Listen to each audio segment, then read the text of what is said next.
ADO.NET. ఇక్కడ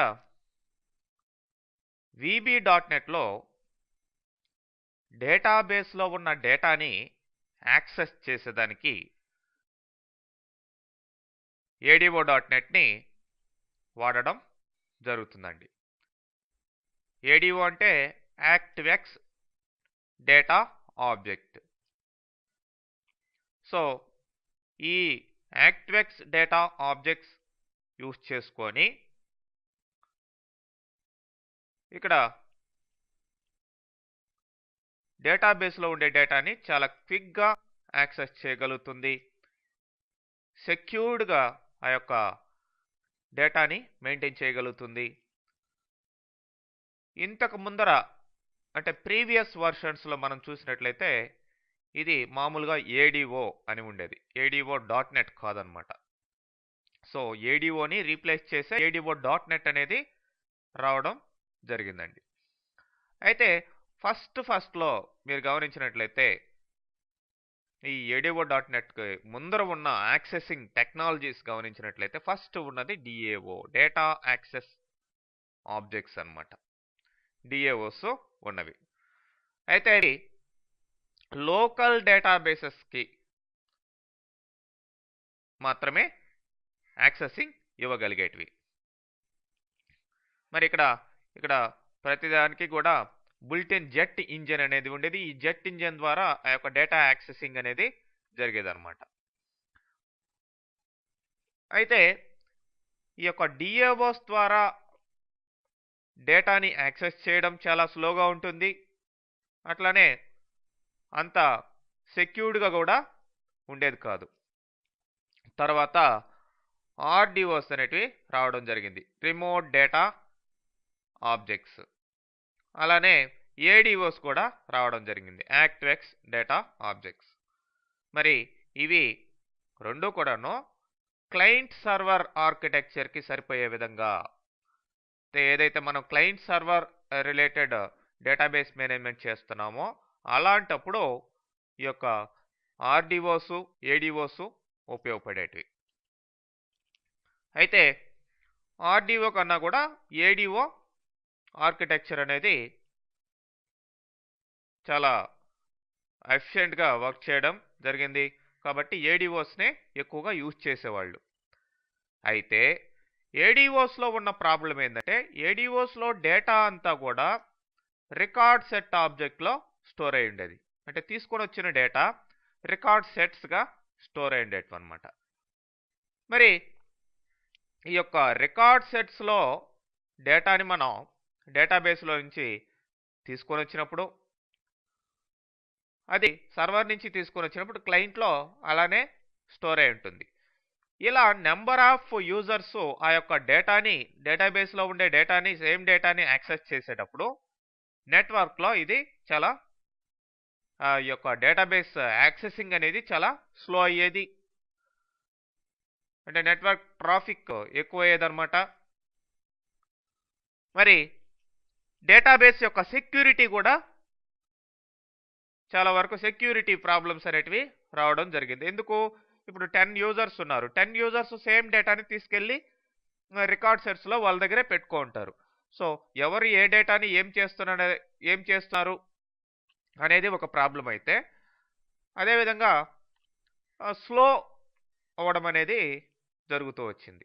మరి ఇట్లాంటి దాన్ని అవాయిడ్ చేసేదానికి, అంటే నెట్వర్క్లో ఈ యొక్క ఆ స్లోనెస్ని, సెక్యూరిటీని, స్లోనెస్ని తగ్గించి సెక్యూరిటీని ఇంక్రీజ్ చేసేదానికి మనం ADO.NETని నార్మల్ ADOs ప్లేస్లో రీప్లేస్ చేయడం జరిగిందండి. సో ఇక్కడ డేటాని తీసుకొని వచ్చినప్పుడు,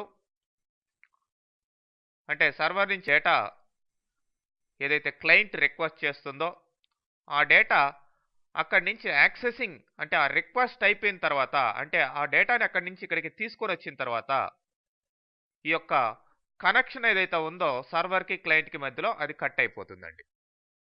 ఇక్కడ ADOs టెక్నాలజీలో, ADOs.NET టెక్నాలజీలో. సో ఆ యొక్క కనెక్షన్ కట్ అయిపోతుంది, కనెక్షన్ క్లోజ్ అయిపోతుంది. మీరు లోకల్గా ఈ యొక్క డేటాని మెమొరీలో మేనేజ్ చేస్తూ ఉంటారు. ఈ యొక్క అప్డేషన్స్, ట్రాన్సాక్షన్స్ ఏవైతే మళ్ళీ ఇక్కడ మీరు తీసుకొని వచ్చిన డేటాలో జరుగుతాయో, జరిగి ఫినిష్ అయిన తర్వాత మళ్ళీ మీ యొక్క డేటాబేస్ కనెక్షన్ ఎస్టాబ్లిష్ చేసుకొని మళ్ళీ బ్యాక్కి సర్వర్ దగ్గరికి పంపించేయచ్చు అనమాట. సో అంటే ఇక్కడ ఎప్పటిదాకా కావాలో అప్పుడు ఆ రిక్వెస్ట్ ఎంతవరకు అయితే ఉందో అంతవరకే కనెక్షన్ యొక్క సర్వర్కి క్లయింట్కి మధ్యలో ఉంటుంది, మళ్ళీ కట్టిపోతుంది. సో ఆ విధంగా ఉన్నప్పుడు డేటా యొక్క యాక్సెసిబిలిటీ స్పీడ్ అనేది పెరుగుతుంది అనమాట. సర్వరు ఈజీగా నెంబర్ ఆఫ్ పీపుల్కి నెట్వర్క్లో అందించగలుగుతుంది. నెక్స్ట్ ఇక్కడ ADO.NET ఆర్కిటెక్చర్ గమనించినట్లయితే ఇక్కడ మెయిన్గా ఈ యొక్క డేటా యాక్సెస్ అనేది 2 కాంపోనెంట్స్ మీద ఉంటుందండి. అదే data set and data provider. Data set అనేది మీరు సర్వర్ దగ్గర నుంచి ఎప్పుడైతే రిక్వెస్ట్ చేస్తారో డేటాని, ఆ డేటా సర్వర్ దగ్గర నుంచి తీసుకురాబడి లోకల్గా స్టోర్ అయి ఉండే, లేదంటే లోకల్గా స్టోర్ చేసి పెట్టుకో ఉండే ఆ యొక్క ఆబ్జెక్టే డేటా సెట్ అనమాట. సో ఇది మెమొరీలో ఉంటుంది, కంప్యూటర్ యొక్క టెంపరరీ మెమొరీలో స్టోర్ అయి ఉంటుంది. సో ఇక్కడ ఏవైతే ఆ యొక్క ట్రాన్సాక్షన్స్ మీరు లోపలగా మ్యానిపులేషన్స్, అప్డేషన్స్ ఏవైతే ఈ డేటాబేస్కి, ఈ యొక్క డేటాకి అంటే డేటా సెట్లో ఉన్న డేటాకి చేస్తారో, తర్వాత అప్డేషన్స్ అయిన తర్వాత మీరు బ్యాక్కి సర్వర్కి పంపించేయచ్చు అనమాట. అంటే డేటా సెట్లో ఉండే డేటాని బ్యాక్కి పంపించేయచ్చు. ఈ మధ్యలో ఆ యొక్క సర్వర్కి క్లయింట్కి రిలేషన్షిప్ కట్ అయిపోయి ఉంటుంది, కనెక్షన్ కట్ అయి ఉంటుంది అనమాట. మరి ఈ యొక్క డేటా సెట్లోకి డేటా రావాలి అంటే దేని ద్వారా వస్తుంది? డేటా ప్రొవైడర్ ద్వారా వస్తుంది. అంటే డేటాబేస్కి కనెక్షన్ మనం ఇచ్చుకోవాలి. ఆ యొక్క డేటా మెయింటెనెన్స్ చేయాలి అంటే డేటా ప్రొవైడర్ ద్వారానే జరుగుతుంది. అయితే ఇక్కడ .NETలో మీకు మెయిన్గా 2 రకాల డేటా ప్రొవైడర్స్ ఇవ్వడం జరిగింది. అదే SQL డేటా ప్రొవైడర్, అది మైక్రోసాఫ్ట్ SQL సర్వర్కి ఉపయోగపడుతుంది. ఇంకొకటి వచ్చేసి OLEDB డేటా ప్రొవైడర్. అంటే మైక్రోసాఫ్ట్ SQL సర్వర్ అనేది ఇక్కడ డిఫాల్ట్ డేటాబేస్ అనమాట. అది కాకుండా ఆ డేటాబేస్ కాకుండా థర్డ్ పార్టీ డేటాబేసెస్ కావచ్చు, లేదంటే other databases like MS Access, Oracle etcetera వాళ్ళని ఆ యొక్క మెయింటైన్ చేయాలి అంటే OLEDB డేటా ప్రొవైడర్ ద్వారా మీరు ఆ యొక్క డేటాబేస్ని యాక్సెస్ చేసుకునే అవకాశం ఉంది. మరి ఈ యొక్క ఇది ఆర్కిటెక్చర్ ఎలా ఉంటుందో ఇక్కడ ఫిగర్లో ఇవ్వడం జరిగింది. ఇక్కడ చూడండి 4 పాయింట్స్ ఉన్నాయి. కనెక్షన్ ఆబ్జెక్ట్ ఏం చేస్తుంది, కమాండ్ ఆబ్జెక్ట్ ఏం చేస్తుంది, డేటా రీడర్ ఏం చేస్తుంది, డేటా అడాప్టర్ ఏం చేస్తుంది అనేది ఇక్కడ ఇవ్వడం జరిగింది. అయితే ఇక టోటల్ ఆర్కిటెక్చర్ గమనించినట్లయితే చూడండి, ఇది డేటా ప్రొవైడర్. డేటా ప్రొవైడర్లో ఈ కాంపోనెంట్స్ ఉంటాయి. అట్లనే ఇది data set, data provider, data set అనమాట. మరి డేటాబేస్లో ఉండే డేటాని ఈ యొక్క డేటా ప్రొవైడర్లో ఉండే కాంపోనెంట్స్ ద్వారా ఆపరేట్ చేయబడి మీకు యాక్సెస్ చేయబడి ఎక్కడికి వస్తుంది? డేటా సెట్లోకి రావడం జరుగుతుంది. మరి ఈ డేటా సెట్లోకి వన్స్ వచ్చిన తర్వాత ఈ యొక్క కనెక్షన్ అనేది కట్ అయిపోతుంది. ఎప్పుడైతే ఇక్కడ ట్రాన్సాక్షన్స్ జరిగి ఫైనల్గా మీకు ఇక డేటాబేస్ని పర్మనెంట్ చేద్దాము, కమిట్ చేద్దాం అనుకున్నప్పుడు మళ్ళీ దీనికి కనెక్షన్ అనేది పెరుగుతుంది. మరి ఇక్కడ డేటా ప్రొవైడర్లో మెయిన్గా కనెక్షన్ అంటే డేటాబేస్కి కనెక్ట్ చేసుకునేదానికి ఈ యొక్క కనెక్షన్ ఆబ్జెక్ట్ అనేది ఉపయోగపడుతుంది. Next command object. Command object కమాండ్స్ని ఎగ్జిక్యూట్ చేసేదానికి ఉపయోగపడుతుంది.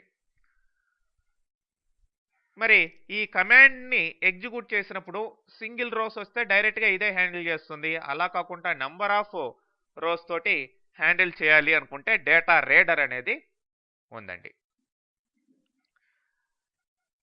ఈ డేటా రీడరు యొక్క forward only, read only record సెట్స్ని మెయింటైన్ చేసేదానికి ఉపయోగపడుతుంది. మరి ఇక్కడ డేటా అడాప్టర్ అనేది మీడియేటర్ అనమాట. డేటాబేస్కి డేటా సెట్కి మధ్యలో మీడియేటర్గా ఉంటుంది. ఈ యొక్క డిస్కనెక్టెడ్ డేటా ఏదైతే ఉందో ఆ డేటాని, అంటే ఇక్కడ డేటా సెట్లోకి వెళ్ళిన తర్వాత డిస్కనెక్ట్ అయిపోతుంది కదా, ఆ యొక్క డేటాని తీసుకురావడం, మళ్ళీ ఈ డేటా సెట్కి డేటాని పంపించడం, ఇవంతా కూడా డేటా అడాప్టర్ ఈ యొక్క కమాండ్స్ ద్వారా చూసుకుంటుంది. సెలెక్ట్, ఇన్సర్ట్, అప్డేట్, డిలీట్ ఇవన్నీ కూడా ఉంటాయి దీంట్లో. మరి డేటా సెట్లో ఏముంటుందంటే టేబుల్స్ కలెక్షన్, మరి అట్లనే రోస్ కలెక్షన్, కాలమ్స్, అట్లనే కన్స్ట్రైంట్స్ కలెక్షన్ ఏవైతే ఉన్నాయో అవి, నెక్స్ట్ రిలేషన్ కలెక్షన్, ఇవన్నీ కూడా ఉంటాయి. ఈ డేటా సెట్లో ఉండే డేటాని మళ్ళీ మనం XMLకి కూడా పంపించవచ్చు అనమాట. ఓకే, ఈ విధంగా ఈ యొక్క డేటాబేస్ ఆర్కిటెక్చర్ అనేది ADO.NETలో ఉంటుందండి. మరి ఇక్కడ మళ్ళీ బ్రీఫ్గా మీకు ఇవ్వడం జరిగింది. Component classes that makes up the data providers. ఇవి connection object, command object, data reader object, okay, అట్లనే డేటా అడాప్టర్ ఆబ్జెక్ట్. ఓకే, ఇవన్నీ కూడా మనం ఇంతకుముందు చెప్పుకున్నట్లుగానే వర్క్ అవుతాయి.